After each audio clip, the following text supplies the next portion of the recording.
From the dispatch. Austin, I asked him the same question. When you're game planning, watching film, how much, is it every time, every week, coaches point out a special player on that side that you have to be particularly careful of or keep him in mind, when either whether it's in your running your route or how you're going to do what you do? I'd say yeah. Every week, especially in the wideout room, we're always going over all the corners, all the safeties, and alley defenders, making sure that we game plan properly. Make sure we give all our respects to whoever our opponent is. So, What's the best guys you've had to face? What makes them so good? I'd say, their coverage, how well they play, their movement, athletic ability. I'd say probably that way. Front row right, Austin from Letterman Row. Awesome. Coach Harlan was talking about that. He wants guys to maybe have some frustration if you don't get the football. You guys want to catch it, score. That's part of being a wide receiver. How do you manage that with when the offense is rolling, or if you only play 2 quarters? The numbers might not look great. What's the balance there? I would just say, just trying to be, for me personally, just trying to be the leader I can. Make sure every time I'm out there, I'm maximizing, my blocking, being open, even if the ball doesn't come my way. Everything I can do to look clean on film, best thing I can do. You get to, when you have one called back, like you did on Saturday, and the opportunities aren't going to come as frequently. How bad does that feel?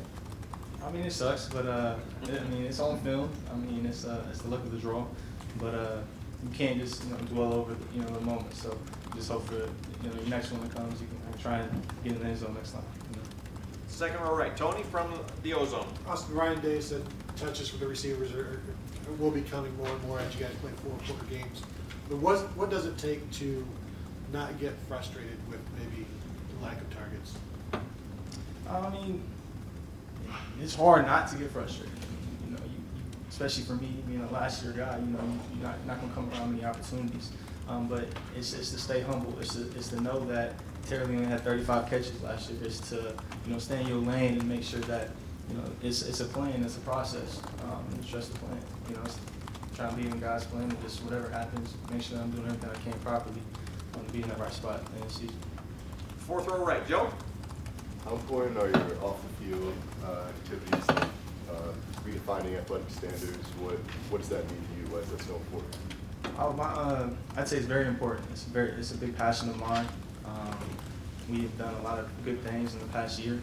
For me personally, I've tried to eliminate a lot of distractions going into the season, knowing it's my last season. But I'm very involved, and I want to keep that up as part of my legacy as when I leave here. Front row right, Bill from the dispatch.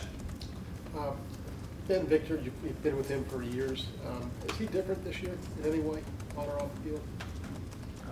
What you mean? Just, his growth as a player, maybe growth off the field as well? I'd say the only thing I can see that's different from Ben, man, is just his demeanor. He's a lot more confident. He's playing like he should, and he's been very just confident about what he can do and his ability. I know you can see on Saturdays how he's been playing. And I asked Jonah this. You may not have been born when Nebraska won the last national championship. Is there still a mystique around them, around the Cornhuskers? I say yes. It's a intimidating atmosphere. They're a good team. We had troubles with them last year. Obviously, we weren't able to play, but we're taking this game very seriously. And they're a good opponent, so it's a Big Ten play. Fourth row left, Andy from the Lantern. Yeah, so when you see as a senior, when you see a freshman like Jamison Williams catch a ball and run like that, or when you see Garrett Wilson make a circus catch like he did, what went through your mind in those moments? I was ecstatic. I was extremely happy for them guys. Because to give a quick story about J-Mo, he always says to us in the room, he's like, if I can catch a ball, I'm gonna take it to the house every time. And we'll laugh, like all you guys are laughing, but he really did. And it was you could see us on the sideline. We were extremely happy for him. And it's cool just to see these young guys get some time to be able to get, be successful. So it's great. Third row left, Dan from 11 Warriors. Austin, what do you view as your role in terms of working with guys like Garrett and Jameson and helping them continue to develop? I'd say number one, just let them know what the standard is, especially for zone 6 and especially for wideouts, being able to prepare well for each and every week, what that looks like, how to practice and play at a high level, and ultimately just make sure I stay on them. You know, anytime they slack or anything, if there's something, I'm always there trying to coach them up. I have a different eye than what Coach Harlan has, so just trying to be like that. When you see what a guy like Terry McLaurin's done in the NFL the last few weeks, how motivational is that for you, knowing that you're kind of following in his footsteps here? I mean, it's great, and it's just testimony.